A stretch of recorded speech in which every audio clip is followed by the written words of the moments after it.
Cut money নেওয়ার অভিযোগে তৃণমূল নেতানেত্রীদের বিরুদ্ধে বিক্ষোভ বর্তমানে যেন নিত্যদিনের ঘটনা হয়ে উঠেছে। প্রায় রোজই রাজ্যের বিভিন্ন জায়গা থেকে এমন ঘটনা উঠে আসছে। আর এবার তেমনই এক ঘটনা মুর্শিদাবাদের ধুলিয়ানে।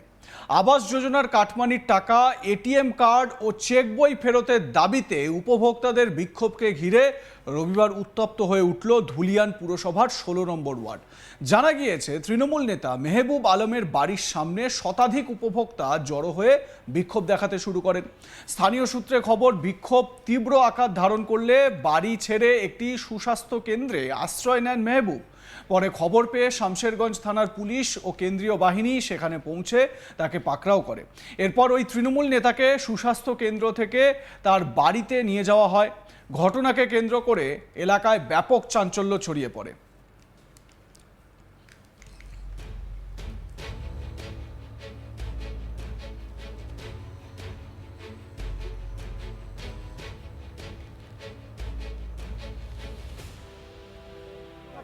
এই দেখুন, এই সেই তৃণমূল নেতাকে পাকড়াও করে নিয়ে যাওয়া হচ্ছে। সুস্বাস্থ্য কেন্দ্র থেকে তার বাড়িতে নিয়ে যাওয়া হয় এবং এই ঘটনাকে কেন্দ্র করে এলাকায় ব্যাপক চাঞ্চল্য, মানুষের মধ্যে ব্যাপক একটা হুলস্থুল কাণ্ড তৈরি হয়।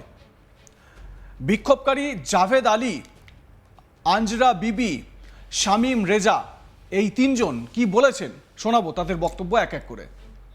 আজকে আমাদেরকে ডেকেছে বলেছে খাতা নিয়ে এসো, খাতা নিয়ে এসে চেক ঘুরিয়ে এনে নাও। খাতা জমা দিয়েছে, আমি খাতা জমা দিয়ে লিখো, আমি কেন খাতা জমা দেবো? এই দেখো, আমাকে 2,37,315 টাকা দিয়েছে, 3,80,000 টাকা পাবো। সেখানে আমাকে বলছে তুমি চেক নিয়ে চলে যাও, তুমি বুঝে লাগো, তোমার চেক তুমি বুঝে লাগো। অলরেডি 3,80,000 উঠিয়ে নিয়েছে। আমার মোবাইলে মেসেজ এসছে, অলরেডি 3,80,000 উঠিয়ে নিয়েছে। আমার বাবার নামে, আমার বাবা আলফাজুদ্দিন শেখ, জয়দালে দাদার নামে। অলরেডি আমি যে টাকা পাবো সমস্ত টাকা বুঝিয়ে নিতে চাইছি। তার মধ্যে আমাদের যে মেহবুব যে ম্যানেজার আছে, অলরেডি অজ্ঞান হওয়ার নাটক করছে। আর মেহবুব বাড়িতে উপরে বসে আছে, নামতে চাইছে না। বলছি নামো, হিসেবে টাকা বুঝে দাও, বুঝতে চাইছে না, নামতে চাইছে না।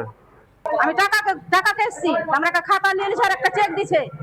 আর 9 বছর হয়ে গেল আমার টাকা দেওয়া, এতদিন আমরা টাকা পেমেন্ট পাইনি। আমরা ঘরের লেগে 35,000 টাকা দিয়েছি না।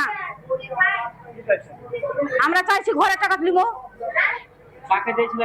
মেহবুব আলম এখন বলছে আমরা একটা চেক ধরিয়ে দিচ্ছে আর একটা খাতাটা আমাদের কাছে, যেটা হিসেবের খাতা নিয়ে নিচ্ছে, ওটা জমা দেওয়া টাকাটা ওটাও তো দিবে না।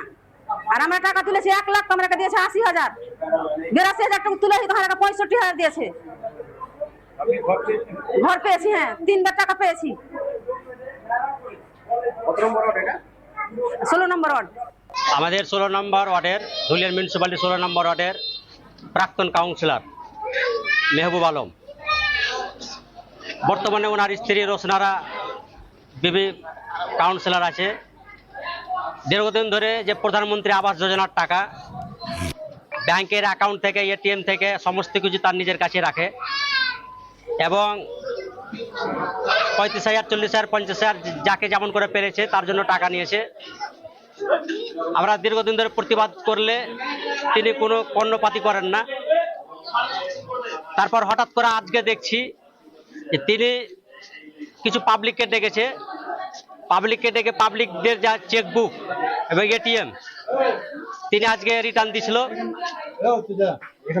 সে আজকে রিটার্ন দিচ্ছিলেন এবং তার সাথে সাথে তিনি নিজে টাকা তুলে লিয়ামতেন পাবলিকের কাছ থেকে, বেনিফিশিয়ারির কাছ থেকে। তিনি অ্যাকাউন্টে নিজে সাইন করে নিজে টাকা তুলে লিয়ামতেন এবং তিনি টাকা দিতেন না। রড, সিমেন্ট, বালি, পাথর এগুলো তিনি নিজে দিতেন। হ্যাঁ, তো আপনারা তো দেখতে পেলেন। হ্যাঁ, ওগুলো পাবলিকেরই, ওই যে পাবলিকের ডেকে ডেকে এখন দিছিল। এবং তার সঙ্গে সঙ্গে যে রড সিমেন্ট দিত বেনিফিশিয়ারিকে তাদের খাতায় লিখে দিতেন, বেনিফিশিয়ারদের খাতায় লিখে দিতেন। সেই খাতার হিসাবটা তিনি আজকে নিয়ে নিচ্ছিলেন। এখানে পাবলিকের মানে বিক্ষোভ যে আমাদের চেকবুক, এটিএম দিয়ে দিচ্ছেন, এটা ভালো কথা, কিন্তু আমাদের যে হিসাবের জিনিস খাতা আপনি ওটা কেন নিচ্ছেন? এই জন্য পাবলিকের ক্ষোভ। আমরা এসে দেখি যে অনেক পাবলিক বিক্ষোভ দেখাচ্ছে। হ্যাঁ, এটা 16 নম্বর ওয়ার্ড। আমরা চাইছি যে যখন উনি সব হিসাব কিছু দিয়েই দিচ্ছেন, খাতা থেকে শুরু করে চেকবুক থেকে, কিন্তু টাকার হিসাবটা পাবলিককে বুঝিয়ে দাও। টাকা তো ওনার কাছে আছে, টাকার হিসাব বুঝিয়ে দিয়ে একটা শান্ত পরিবেশ সৃষ্টি করুক বা শান্ত শৃঙ্খলা বজায় রাখুক, এটাই আমরা চাইছি। এটা 16 নম্বর ওয়ার্ড। এখানে বর্তমানে রোশনার বিবি, তার স্বামী প্রাক্তন এক্স কাউন্সিলর, তার রোশনার বিবির প্রতিনিধি হচ্ছে মেহবুব আলম। পুলিশ সূত্রে খবর, অভিযানের সময় আবাস যোজনার একাধিক উপভোক্তার এটিএম কার্ড, চেকবুক এবং ব্যাংক সংক্রান্ত বিভিন্ন গুরুত্বপূর্ণ নথি উদ্ধার হয়েছে। পাশাপাশি আবাস যোজনার অ্যাকাউন্টের সঙ্গে সম্পর্কিত বেশ কিছু কাগজপত্র পুলিশের হাতে এসেছে বলে জানা গেছে। উদ্ধার হওয়া নথি ও ব্যাংক লেনদেন সংক্রান্ত তথ্য খতিয়ে দেখে পুরো ঘটনার তদন্ত শুরু করেছে শামশেরগঞ্জ থানার পুলিশ। যদিও তিনি রাজনৈতিক চক্রান্তের শিকার বলে দাবি করেছেন ধৃত মেহবুব আলম। তো তৃণমূল নেতা মেহবুব আলম কি বলছেন, শুনুন তার বক্তব্য।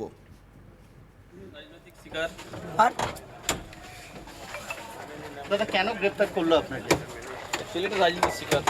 প্রচুর এটিএম কার্ড, চেক পাওয়া গেছে আপনার কাছে। কারুর শখ ছিল 16 নম্বর ওয়ার্ডে কাউন্সিলর হওয়ার দীর্ঘদিনের, চালবালা বাসিরের, সে হতে পারছে না, তার জন্য চক্রান্ত করে বিভ্রান্ত করার সৃষ্টি করছে। তো আপনি কি কিছু করেননি?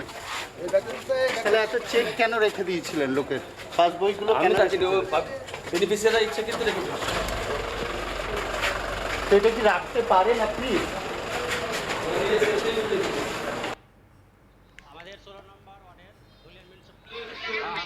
মেহবুব আলম তিনি চক্রান্তের শিকার বলছেন। খুব ভাগ্য ভালো যে তার দিকেও ডিম ছুঁড়ে আসেনি, পচা ডিম তার গায়ে পড়েনি, এটা তার ভাগ্য ভালো। কারণ তৃণমূল নেতাদের যা অবস্থা, জায়গায় জায়গায় পচা ডিম ছুঁড়ে মারা হচ্ছে।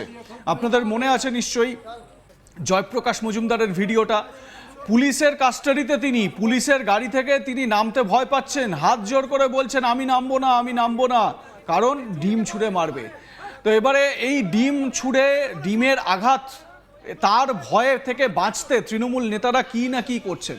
কেউ শাড়ির বান্ডিলের মধ্যে লুকোচ্ছেন, কেউ আবার এই মেহবুব আলমের মতো তিনি আবার সুস্বাস্থ্য কেন্দ্রে ঢুকে পড়েছেন সেখান থেকে বাঁচার জন্য। কিন্তু এভাবে বাঁচা কি যাবে?